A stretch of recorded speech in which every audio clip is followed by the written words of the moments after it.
Na malaki. Sugat-sugat at dami.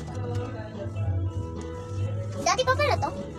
Guys, bagong simula ng aming buhay. Ako po'y huminto na sa trabaho at magbabantay na lang muna ng munting negosyo.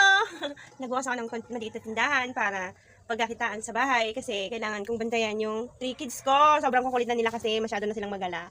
Kaya kailangan ko nang huminto sa trabaho para magdayo na lang ng maliit na tindahan. So yun ako akong 13 month at saka 13 month ni Mister. Ipinuhunan ko na muna siya. So ganyan na siya medyo kalago. Adiga, sa 15,000 na pa ikot ko na siya agad ng medyo konti. Sana ay magtuloy-tuloy. Yaha!